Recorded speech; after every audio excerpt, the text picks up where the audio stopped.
The games that we had yesterday, although didn't have the goals that we'd seen the day before in the Champions League on Tuesday night, Wednesday night was crazy. It started with Liverpool, and Liverpool committed legal fraud.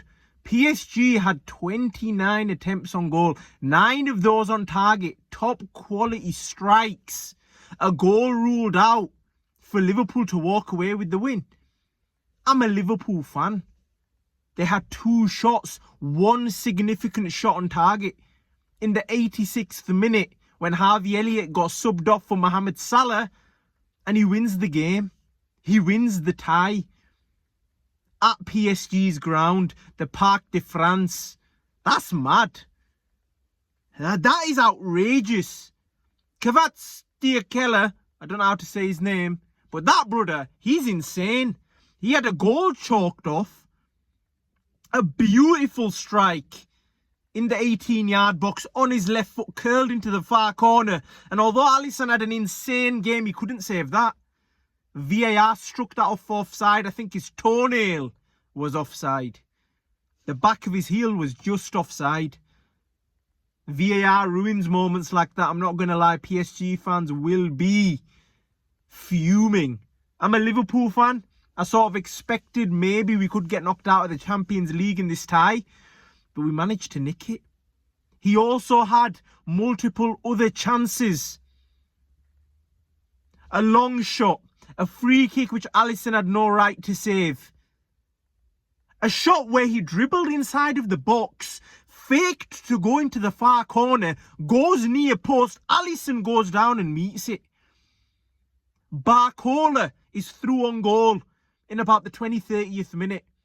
Konate gives him a little nudge. I don't think it was a red card. I want Liverpool to lose, by the way, because I want them to win the title. But when he pushed him there, I don't believe that was a red card. I don't believe he's denying a goal scoring opportunity. I think Barcola needs to step in the gym because he's not strong enough. He just tipped over. If he went through him, or he did what that Barcelona player did, their centre-back, when he chopped him, he didn't do anything like that. He gave him a little nudge. The ball ran away from him. It's smart from the centre-back, Konate. I'm surprised they even looked at that as a potential red card. I don't think that was a red card. In no world was that a red card. And PSG had plenty of chances to win that game with or without that decision. So that's up to them. Dembele smoking Robertson around that side. They had multiple chances. I cannot believe that PSG didn't win that game. And then in the 86th minute, like I mentioned, Mohamed Salah gets replaced for Harvey Elliott. Mohamed Salah looks annoyed. But Arne Slot knows changes need to be made because Mohamed Salah had a very quiet night. And it goes up. The ball goes up to Nunes, who's been subbed on as well. Bounces off his shoulder. He gets the ball. Passes it to Harvey Elliott. Harvey Elliott, first time, 46 seconds after he's been subbed on. First touch into that far corner. Donnarumma gets a touch on it. And it goes into the back of the net. And Liverpool have nicked it. You see by the way they celebrated them players. They knew they nicked that tie. They knew they have a favourable decision going into Anfield now. A favourable tie. Especially with the way PSG dominated that game. Don't get me wrong. That second leg is going to be no pushover. PSG are coming to play ball. They're coming with smoke. And I think that's going to be a toe-to-toe banger of a game. That's going to be an insane game. It's lined up for PSG to come out. And Liverpool aren't going to sit back at home. Not on a 1-0 lead. I don't see it. Unless Arne Slot is going to haram it out. But I don't see that at all. Then we have another game. A beautiful game in Bayern Munich versus Bayer Leverkusen. It looked beautiful before the game. You think this is going to be fireworks. There's rivalry there. They're both in the Bundesliga. But Bayern Munich, looking at the scoreline, were all over them. However, if you watch the game in detail, you realise that Bayer Leverkusen's keeper is to be no more. I think Alonso may be having a serious word with him. If not, he's swinging at him in that dressing room. Because he sold it. It was only 1-0 and it was a beautiful cross from Bayern Munich and Harry Kane with a beautiful header into that far corner. A FIFA-type header. A 1-0 lead for Bayern Munich. Vincent Kompany looks like he's got the edge over Xabi Alonso. And then it goes to the 51st, 50-something minute. The ball comes in. The keeper's caught it. Then he drops it. Musiala's there to pounce on it. The defenders don't know what's happening. They're not even looking at the ball, making it 2-0. And that's the tie dead. I'm not going to lie. That's the tie dead. And if that didn't kill the tie, that third goal, the penalty, for the defender holding the striker on a corner, which I don't think should be a penalty, because you see that every week.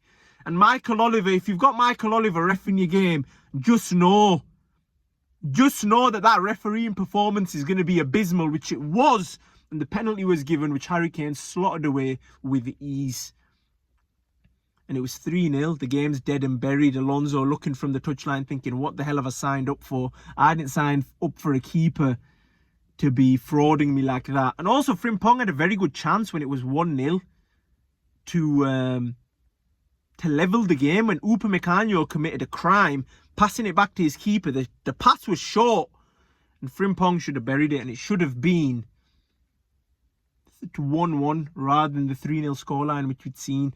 Towards the end of the game, I think it was about the 90th minute, 94th minute, Musiala gets the ball, he slips it off his heel, goes beyond the centre-back, plays it in to Paulina, and Paulina hits the bar, he misses. He let Bayer Leverkusen off. There's a 3-0 lead. Technically, you're still in the game at 3-0. I don't think they are. I don't think there will be any comebacks, but there could be. With 4-0, you're not coming back from that. Not in the Champions League. No way. Then we move on to the Benfica-Barcelona game. Boy, oh boy, oh boy, do keepers matter. I didn't look at, like in FIFA, when you have a keeper, and at the start of FIFA, you shove a bronze in. Oh, it doesn't matter. It doesn't matter. You shove a golden on rare into champs. Oh, it doesn't matter. It matters, man. Because it matters in real life. And Szczęsny had the game of his life. Alisson had the game of his life.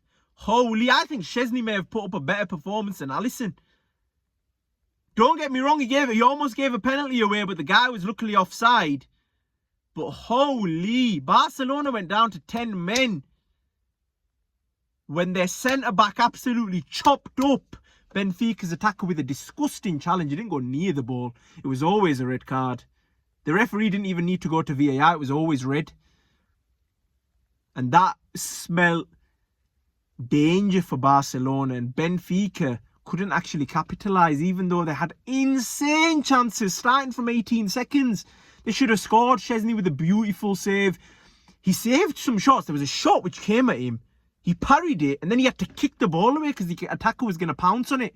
So many chances in that game just for Rafinha to get the ball off a loose pass and slam it from outside the box to win 1-0. Wow. Away from home on a red card against Benfica, who dominated the game and had all the shots, with Szczęsny having the game of his life coming out of retirement. The Polish goalkeeper saved Barcelona. Simple as that.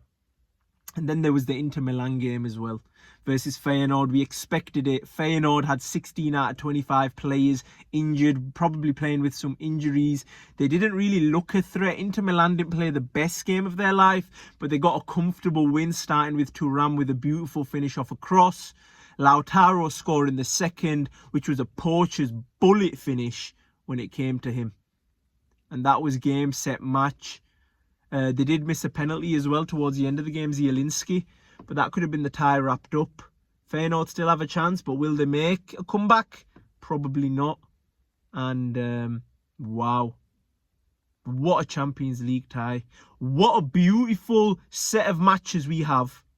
What a beautiful set of second leg ties we have. I hope there's some comebacks, because some teams have been getting battered in the first leg.